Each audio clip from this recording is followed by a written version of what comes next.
Hi అండి. నమస్తే. నేను మీ జయశ్రీ. ఈరోజు ధనియాల పొడి తయారీ విధానం చూద్దామండి. కళాయిలో 2 స్పూన్ల ఆయిల్ వేసుకోవాలి. ఇక్కడ మీకు కారానికి తగినట్లుగా ఎండుమిర్చి వేసుకోండి. నేను ఇక్కడ 10, 11 వేసానండి. నాకైతే కరెక్ట్‌గా సరిపోయాయి. ఇవి దోరగా వేయించుకోవాలి. మాడిపోకుండా చక్కగా వేయించండి. ఇవి ఇలా వేగిన తర్వాత పక్కకి తీసుకుందాం. ఇప్పుడు ఒక కప్పు ధనియాలు తీసుకుందాం. మనకి దీనిలో మిగిలిన ఆయిల్ సరిపోతుంది, మరలా వేయాల్సిన అవసరం లేదు.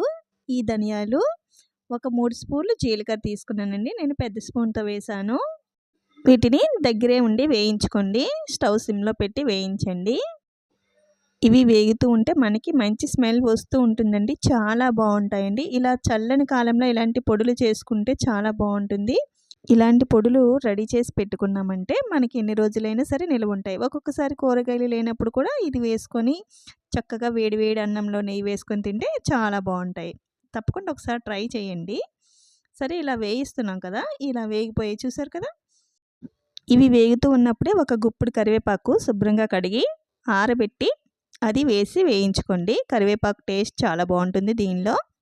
కరివేపాకు హెల్త్కి చాలా మంచిదనే విషయం అందరికీ తెలిసిందే కదా. ఇవి కలిపిన తర్వాత వెల్లుల్లి రెబ్బలు విడదీసి దీనిలో వేసేయండి.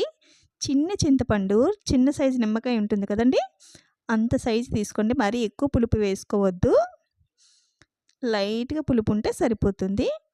నేను ఇలా ఒక్కొక్కటి వేయించి దీనిలో వేసేసుకున్నాను. ఇప్పుడు చల్లారిన తర్వాత గ్రైండ్ చేసుకోవాలి. ముందుగా మిరపకాయలు వేసేయండి మిక్సీలో. మిరపకాయలు కొంచెం నలిగిన తర్వాత అప్పుడు ఇవన్నీ వేసేసుకోండి. మీరు చేసేదాన్ని బట్టి దానికి సరిపోయినంత సాల్ట్ వేసుకోండి. ఇప్పుడు మరీ మెత్తగా గ్రైండ్ చేసుకుందాం. నచ్చిందా అండి నేను చేసిన ఈ రెసిపీ? నచ్చితే లైక్ చేయండి, సబ్స్క్రైబ్ చేసుకోండి, బెల్ ఐకాన్ ఆన్లో ఉంచుకోండి. Thanks for watching.